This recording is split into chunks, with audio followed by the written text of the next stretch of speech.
Olá, bom dia. Começa agora mais uma edição do Agromotor Brasil. E que semana tumultuada é essa que tivemos aqui no Brasil por conta da greve dos caminhoneiros. Uma semana bem difícil, não é mesmo, Paulo? Bem difícil, Elaine. Olha, no programa de hoje a gente vai falar de caminhão, mas nada de paralisação. A gente vai mostrar uma importante alternativa para o escoamento da produção brasileira, lá pelos portos chilenos. Veja então a pauta que nós preparamos para você. Conheça uma máquina agrícola que vem sendo considerado um canivete suíço devido à sua versatilidade.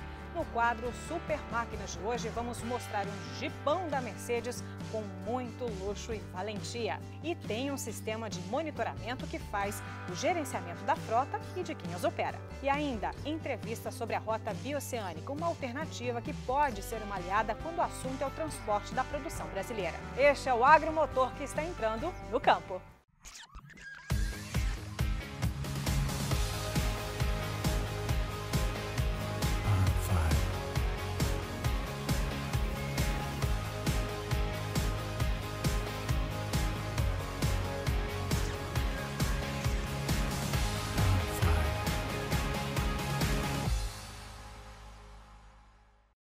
Agora eu tenho uma pergunta para você, agricultor pecuarista. Quando você precisa fazer a movimentação de um big bag ou mesmo empilhar silagem no seu confinamento, que tipo de máquina, de equipamento você utiliza? Uma pá carregadeira, uma empilhadeira agrícola? Pois esqueça tudo isso, pois agora você vai conhecer um manipulador agrícola da Manitou. Apesar de ser ainda desconhecida por grande parte dos produtores brasileiros, é uma ferramenta compacta que atende desde os profissionais da construção até a exploração agrícola de grandes dimensões, que a partir de agora você conhece em detalhes. Sabe, aproveitar que a gente está aqui no manipulador telescópico, quero que você diga para o nosso público por que esse manipulador ele resolve a vida e faz aí o papel que o produtor às vezes tem que ter vários equipamentos. Esse aqui ele vai otimizar e muito, né? Conta pra gente todos os detalhes. Com certeza. Esse manipulador a gente pode transitar com ele numa condição de máquina em qualquer tipo de terreno. A gente tem diversos tipos de acessórios, ideal para cada movimentação, cada cultura, cada aplicação. Então nós temos acessórios acoplados ao manipulador, onde a gente consegue otimizar e ter benefícios nas mais diversas culturas. Cana, algodão, movimentação de grãos, movimentação de big bags. Ele possui um sistema de lança telescópica, onde a gente consegue fazer um alcance grande do equipamento. Então, com esse benefício, a gente consegue maiores alturas, maiores alcances, não precisando fazer adaptações em equipamentos ou cavando buracos, fazendo montes dentro da fazenda e depois tendo que cobrir ou retirar montes. Então, sendo um equipamento muito mais produtivo. Com várias opções de máquinas movidas a diesel, o Fábio explica sobre a potência e o consumo. A gente possui um range de produtos muito grande, onde os motores são de diversos tamanhos, de 50 a 150 cavalos, onde o consumo também vai variar de acordo com a aplicação do cliente. Então a gente vai ter um consumo de combustível de 3 litros horas até 4 litros por hora. Muitas vezes o produtor utiliza alguns equipamentos que podem consumir o dobro disso de consumo de combustível. Além da agilidade que o equipamento vai te dar, então a gente vai ter uma maior performance, movimentar um maior volume de material por ter a solução adequada e também com um consumo de combustível mais eficiente. Isso traz um benefício para o agricultor. Além de todas essas facilidades, o conforto na cabine também é importante. É por isso que todas as máquinas são dotadas com um amplo volume para acomodar todos os tamanhos e com joystick JSM, que melhora a produtividade. E sabe quanto o manipulador pode carregar? Movimentar cargas de 2 toneladas até 4,5 toneladas. Então ele é um equipamento muito versátil, a gente pode fazer um abastecimento em plantadeiras, movimentação de grãos, carregar um caminhão para distribuição de calcário, correção de solo, dentro de confinamentos, fazer uma silagem, descompactar a silagem, movimentação de big bag, isso com um único equipamento. Esse é o grande benefício do manipulador.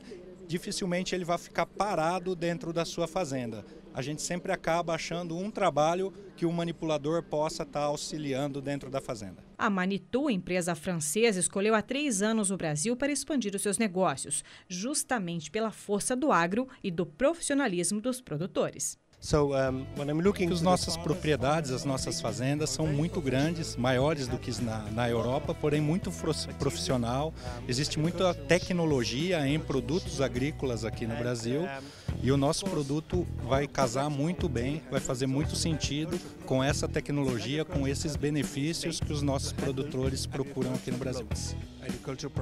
Uma máquina agrícola que mais parece um canivete suíço. Essa máquina é um verdadeiro coringa na propriedade. Eu vi que ela substitui muitas outras máquinas, né, na vida do produtor.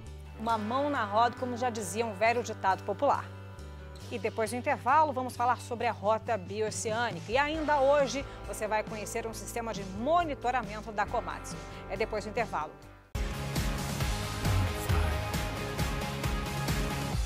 A produção agrícola tem crescido muito no Brasil, batendo sucessivos recordes. Boa parte graças às máquinas que temos mostrado para vocês aqui no Agromotor Brasil, cheias de tecnologia facilitando a vida no campo. Mas ainda há desafios a vencer, como o transporte e a logística. Buscar alternativas para escoar o que é produzido no campo é tão importante quanto a própria produção. Para falar sobre isso, recebemos hoje no Agromotor Brasil o empresário Cláudio Cavol, que está à frente da Rota da Integração Latino-Americana, ou Rota Bioceânica, que vai ajudar muito a escoar a produção brasileira do agronegócio. Cavol, obrigado por nos prestigiar aqui no Agromotor Brasil. Você que está à frente desse importante projeto, que eu inclusive participei, tive o privilégio de por 2 vezes acompanhar um grupo de empresários que saiu de Campo Grande, a capital de Mato Grosso do Sul, em busca dos portos chilenos. Cavol, que ideia foi essa? Como é que surgiu essa, eu acho que uma necessidade do empresariado, né? Bom dia, Paulo, bom dia a todos. Essa necessidade nasceu justamente pela falta de estrutura que o Brasil tem em estradas, portos e armazéns. Ora, se nós estávamos, principalmente quando tivemos essa ideia em 2013, nós estávamos com nossos caminhões esperando até 15 dias para descarregar nos portos de Santos e Paranaguá. Fomos atrás de alternativas e encontramos a Rota RILA, que é a Rota de Integração Latino-Americana, um nome muito bonito, mas que ele envolve realmente muitos interesses, além só da logística da exportação e importação de produtos. Cavol, a gente não dá para falar desse assunto sem a gente também falar dessa crise que a gente está vivendo, ainda está vivendo no Brasil. A gente viu caminhões parados pelas estradas, atrasando a entrega de mercadorias. Você como empresário do transporte, não dá mais para aguentar, né? A situação chegou a um limite. Não dá, Paulo. Nós temos um país que, infelizmente, cobra cada vez mais impostos. Nós temos a mais alta carga tributária do mundo e não oferece retorno para nós. Não oferece na área social, não oferece, por exemplo, na saúde, na segurança pública, educação e muito menos em infraestrutura. E aí o que acontece? Nós temos o setor do campo, o setor agropecuário, que cresce a passos largos, é um dos mais competitivos e eficientes do mundo e, infelizmente, a logística de todo esse produto, que aumenta a cada ano, não é contemplada com investimentos pelo governo federal há muito. Um dos nossos gargalos que a gente fala da produção é realmente escoar, né, o que é feito no Brasil, o que é produzido no nosso campo. Como eu falei, a gente tem batido muitos recordes, mas esse gargalo, né, esse funil que chega, por exemplo, num porto, né, um porto brasileiro. Está difícil a situação, né? Como levar, exportar a nossa produção. Isso é um problema que precisa ser vencido, né? Isso é um problema. E como o governo brasileiro não cumpriu com a sua parte do desenvolvimento que o agronegócio desempenha no país, nós fomos então atrás de uma saída alternativa. E aí encontramos Porto de Paranaguá, os portos do Rio Paraguai, a oeste do Mato Grosso do Sul e ao sul também, que é o de Concepción, já dentro do Paraguai, como também a Rota Latino-Americana, que atravessa o norte do Paraguai, saindo por Porto Murtinho, chegando até os portos do norte do Chile, Iquique e Antofagasta, que são portos de uma eficiência muito, mas muito maior do que os portos brasileiros. Vamos contar um pouquinho para quem está nos assistindo como é que foi a primeira expedição, né? Uma foi por um caminho e a segunda a gente foi, né, mais ao norte dessa rota até o Chile. Como é que foi a primeira? Só para a gente contextualizar para o nosso telespectador. A Primeiro, Paulo, você estava conosco, você é um grande parceiro de viagem, amigo.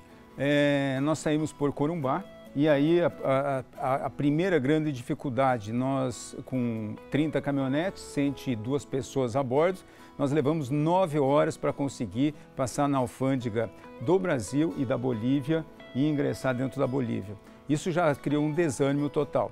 Chegamos até Cochabamba, passando por Santa Cruz de la Sierra, fomos a La Paz, onde conversamos com autoridades bolivianas e nesse trecho entre Corumbá e La Paz vimos que era impossível os nossos caminhões percorrerem as rodovias da Bolívia, que não oferecem as mínimas condições para que o caminhão brasileiro passe pela Bolívia. Em cima disso, mas aí mesmo assim fomos até os portos chilenos, que fomos muito bem recebidos e vimos a capacidade, além do que eles estão usando, quer dizer, eles têm uma capacidade ociosa lá, inclusive, em receber nossos produtos. E muita vontade, né? A gente percebeu que assim, o empresariado chileno, ele está muito disposto a nos atender no que a gente precisa, com taxas menores, taxas portuárias menores, o que realmente deixa o nosso produto mais competitivo. Além disso, Caval, do Chile para lá, para o mercado asiático, por exemplo, que é um potencial comprador, por exemplo, dos grãos brasileiros, né? O quanto que a gente economiza saindo pelo Pacífico? Economizamos bastante, Paulo. Veja bem, nós temos as taxas portuárias do Chile que, para um porto marítimo, são baratíssimas, gira em torno de 4 a 5 dólares por tonelada, enquanto que no Brasil isso não custa menos do que 13 a 14 dólares por tonelada. É uma diferença muito grande. Ao mesmo tempo, nós temos, como já citei, a eficiência dos portos chilenos. Os nossos veículos, ao chegar exportando mercadoria ou importando, eles não perdem tempo, enquanto que no Brasil a gente perde 5, 6, 7 dias hoje, isso porque no passado foi muito mais. No Chile nós somos atendidos praticamente de imediato, liberando nossos caminhões. Então isso é muito importante. Além disso, nós temos a diminuição do tempo marítimo, porque nós temos 8 mil quilômetros a menos de rota, 8 mil quilômetros marítimos, para que a gente alcance, por exemplo, a China, a costa oeste americana, enfim, os países asiáticos, que são hoje os grandes consumidores das commodities brasileiras. E nós fizemos uma segunda viagem no ano passado, já por um caminho que parece que é quase que o definitivo, é o bom para a gente, né? Como é que foi esse novo caminho? Nessa primeira viagem, Paulo, nós constatamos que era impossível usarmos o território boliviano para exportar nossos produtos. E aí buscamos outras alternativas. Fizemos mais algumas viagens, não com todo o pessoal, mas com uma equipe bem menor, 2 carros, 1 carro, e constatamos que a melhor era saindo por Porto Murtinho, passando pelo norte do Paraguai, norte da Argentina, até alcançar os portos chilenos. E foi aí que nós então fizemos a segunda viagem, novamente com 28 caminhonetes, mais de 100 pessoas também a bordo, e nós podemos constatar então que esta era a melhor rota, apesar de que não totalmente asfaltada e faltando a ponte sobre o Rio Paraguai, né, Paulo? Mas isso como é que para a gente entender também, você que tem acompanhado mais, que tem ido muito a Brasília, como é que está essa viabilidade, essa praticamente finalização dessa rota, o que a gente pode esperar disso? Está muito bem, podemos esperar a conclusão dessa rodovia muito em breve. A ponte sobre o Rio Paraguai foi feito um intenso trabalho envolvendo autoridades sul-matogrossenses, a bancada sul-matogrossense no Congresso Nacional ajudou muito, a iniciativa privada, todos os setores da iniciativa privada que tinham interesse nessa rota participaram. Evidentemente, o governo brasileiro, o Itamaraty, como você sabe, viajou conosco, né, nos acompanhando, e a ponte, a autorização para construir a ponte foi liberada em tempo recorde. O governo do Paraguai também aprovou em tempo recorde a construção da rodovia em território paraguai, que são quase 500 quilômetros, e já está contratado inclusive com uma empresa brasileira, Paulo, que é a Queiroz Galvão, e isso fez com que essa rota provavelmente tenha o seu término no máximo em 3 anos, e nós certamente estaremos inaugurando ela, Paulo, novamente. Muito bom. Pessoal, esse grupo que foi até o Chile pode ser chamado aí dos bandeirantes do século XXI. Pela ousadia, pela coragem, eu tive o privilégio de estar nas 2 vezes com essa expedição, acompanhando jornalisticamente, e foi realmente uma viagem que a gente viu. Tem muitos desafios, mas que ela vai ajudar não só a viabilidade econômica da nossa produção, como também o turismo. A gente vai poder com 2.000 quilômetros, você vai atravessar a Cordilheira dos Andes, do deserto do Atacama e chegar até o Chile. Então, é um ganho muito grande, não só para o Brasil, para toda a América Latina, e realmente é um projeto visionário. Queria agradecer você, Caval, e parabenizar mais uma vez pela iniciativa, pela coragem de realmente estar buscando uma alternativa para o nosso Brasil. Sabemos que lá na Ásia tem 400 milhões de pessoas que estão começando a comer mais e que precisam do nosso produto, né? A nossa produção agrícola, principalmente do nosso centro-oeste, que tem crescido muito. Então, obrigado pela sua presença aqui e vamos estar mais juntos, né? Quando a gente fizer, finalmente inaugurar essa rota, o Agromotor Brasil vai estar com você. Muito obrigado. Muito obrigado, eu que agradeço. Daqui a pouco, depois do intervalo, tem tecnologia. Conheça um sistema de monitoramento que faz o gerenciamento da frota e de quem as opera. Já voltamos.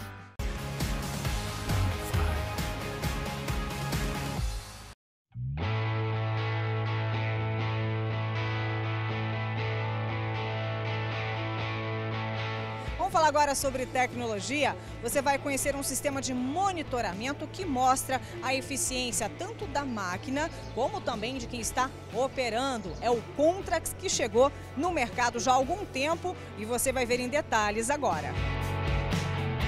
Elas estão cada vez mais eficientes e modernas. Somado a esse novo momento do agronegócio, um conceito ligado à inovação tecnológica está vindo com força. É a agricultura de precisão, que vem embarcando cada vez mais tecnologia nas máquinas agrícolas. Conceitos que antes só se pensavam em naves espaciais estão sendo inseridos no campo. E são vários os recursos disponíveis atualmente. Olha quantas funções é possível monitorar. Conheça agora o sistema de monitoramento da Komatsu. Tá vendo essa anteninha aí? É por ela que a informação é gerada até os computadores ou mesmo celulares, de forma online e on-time, ou seja, em tempo real. Todos os nossos equipamentos contam com um sistema, um software dentro instalado no equipamento, uma tecnologia. Tem uma antena de transmissão que manda todas as informações necessárias para o satélite em órbita. Essa informação que chega no satélite volta para uma base terrestre, por onde o nosso cliente faz a gestão da frota dele. Agora que você já sabe como a máquina conversa com a máquina, é hora de entender o que ele pode monitorar. A gente consegue monitorar a geolocalização do equipamento, onde ele está. A gente consegue delimitar uma área de trabalho, isso é bom para entre outras coisas, para efeito de segurança, né? A gente consegue monitorar o consumo de combustível do equipamento on-time, online, né? Em tempo real. A gente consegue monitorar todos os alertas do que o equipamento pode passar para a sua base de gestão em função de problemas de manutenção corretiva, necessidade de informação de manutenção preventiva. Então, quando a máquina precisa fazer a sua intervenção de manutenção a cada 250 ou 500 horas, ele gera um alerta para essa base terrestre, né, por onde eles se conversam, para que o cliente possa fazer essa manutenção no momento certo. Tem outra informação importante fornecida pela sistematização. Além do gerenciamento da frota, é possível analisar o desempenho de quem as opera. Com isso, é possível saber se a máquina está sendo operada de forma econômica e eficiente. Nossas máquinas, elas têm um modo de economia que o operador pode utilizar quando você não exige tanto da máquina, por exemplo, pegar um material mais solto, né? E no Contrax a gente consegue monitorar isso, quantas horas o operador utilizou a máquina nesse modo de economia, né? Então, se o cliente conhece a operação dele, sabe que é uma operação um pouco mais leve, e o operador deveria utilizar um modo de economia, ele consegue acompanhar isso e, se ele não estiver usando nesse modo, ele consegue orientar o operador para fazer a utilização e economizar combustível dessa forma, né? Vamos ver na prática aqui, vamos pegar um exemplo? Então, aqui a gente tem uma máquina, né? A gente está vendo aqui o gráfico mostrando várias informações, né? Por exemplo, as horas de operação da máquina, as horas efetivamente trabalhadas aqui em amarelo, né? E essa diferença vai ser as horas ociosas da máquina, né? Então também é um parâmetro importante, né? Porque muito tempo com a máquina ociosa é tempo que ele está jogando dinheiro fora, né? Com a máquina gastando combustível e sem produzir, né? A gente tem também aqui a informação da severidade de operação. Então, ele consegue utilizar essa informação junto com a utilização do modo de economia, né, para saber se o operador realmente está utilizando a máquina da melhor forma, né? com uma severidade de operação leve, ele deveria utilizar bastante o modo de economia, né? Quer ver só um exemplo? Neste mapa, você consegue identificar todos os equipamentos existentes nessa área, aonde estão localizados, dentre outras informações. Como vocês podem ver, aqui nós temos um trator perto da região de Chapecó, se eu não estiver lendo errado. Aqui outro trator, aqui uma escavadeira, perceba que muda o desenho em função do tipo do equipamento, né? E aqui nesses pontos amarelos e azuis são as concentrações. Então, quanto maior a concentração de equipamentos numa determinada região, vai mudando a cor, né? Então, amarelo, azul, fica vermelho em outras situações, né? E aí a gente está, como você pode ver na tela, a gente está expandindo, né, essas concentrações. Agora nós vamos mostrar em detalhe as informações de um equipamento específico. Como vocês podem ver aqui, essa é uma escavadeira, modelo PC200, tem o número de série dela. E aqui nessa tela você consegue ver a data da informação, né? O estado de operação do equipamento, quantidade de horas trabalhadas, está vendo os intervalos em verde destacados. Se a máquina tiver um implemento, um acessório como um martelo hidráulico ou qualquer outro tipo de implemento, também consegue monitorar as horas trabalhadas dele, consumo de combustível real do equipamento, temperatura da água, enfim. Essa é apenas uma tela, dentre outras, com várias outras informações como eu havia falado. Agora você deve estar se perguntando, em relação à segurança? Essa tecnologia também permite que o cliente defina uma área de trabalho para o equipamento. E caso o equipamento saia dessa área, a máquina, ao ser desligada, não liga novamente.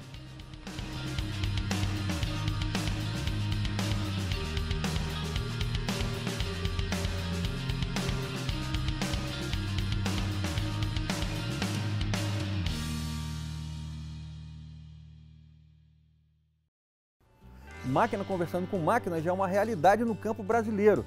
E quem ganha com isso é o produtor, que consegue gerenciar melhor a sua produção. É isso mesmo, é a tecnologia facilitando a vida do homem e da mulher do campo. Mas agora eu vou trocar de assunto, porque eu vou convidar você e o pessoal de casa para conhecer um Jeepão da Mercedes com muito luxo e valentia. É o quadro Super Máquinas. Que Jeepão, viu, Elaine? Dá uma olhada.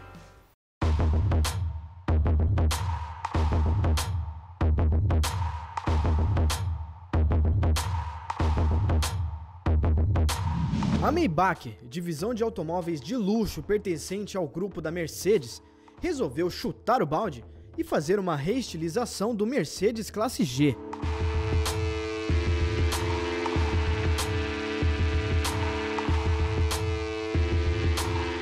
O Mercedes Maybach G650 Landaulet é o terceiro projeto da marca. De cara, já dá para sacar que a vocação do carro é o off-road, mas com jeito de SUV de luxo.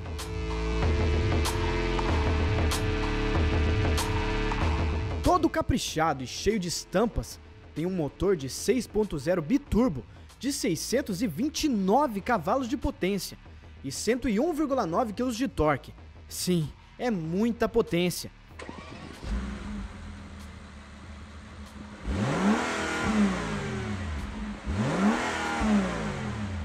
Mas convenhamos que não poderia ser muito menos que isso para aguentar um grandalhão de 5,34 metros de comprimento.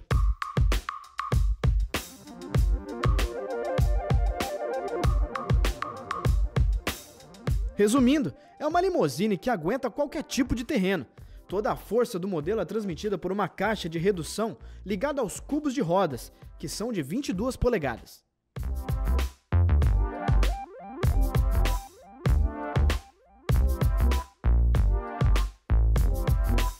Como falamos que é uma limusine, tem detalhes exclusivos por toda a parte. O nome nos aros 22, tem couro de altíssima qualidade, revestimento sempre em 2 tons, capota em 3 cores e muito mais.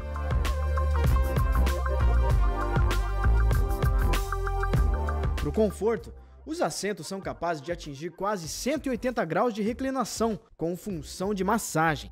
Tem até aquecedor em partes no banco. Coisa pouca, hein? Os porta-copos têm regulagem de temperatura, para você manter o seu café quente e o seu suco gelado.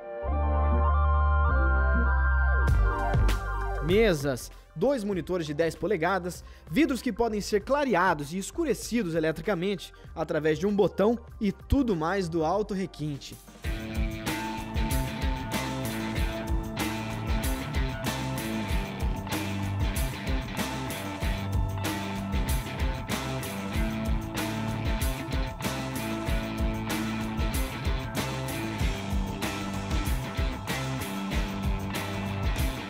A produção desse modelo aí é limitada a 99 unidades e o preço gira em torno de 450 mil euros, o equivalente a quase R$1,5 milhão de reais.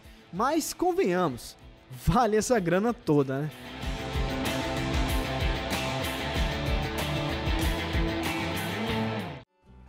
Muito legal esse jipão. É uma máquina realmente diferenciada. Luxo e potência para andar em qualquer tipo de terreno. Nem dá vontade de desligar os nossos motores, mas já está chegando a hora da gente se despedir de você aqui no Agromotor Brasil. E eu quero aproveitar para agradecer a Brasil Cowboy, que nos deixa assim sempre bonitos para o campo e para a cidade. Pois é, eu quero lembrar que você pode ver e rever todas as nossas matérias em nossos canais da internet, no YouTube, no Facebook e também no Instagram. Tenha um dia super abençoado e até o nosso próximo encontro aqui no Agromotor Brasil. Tchau, tchau!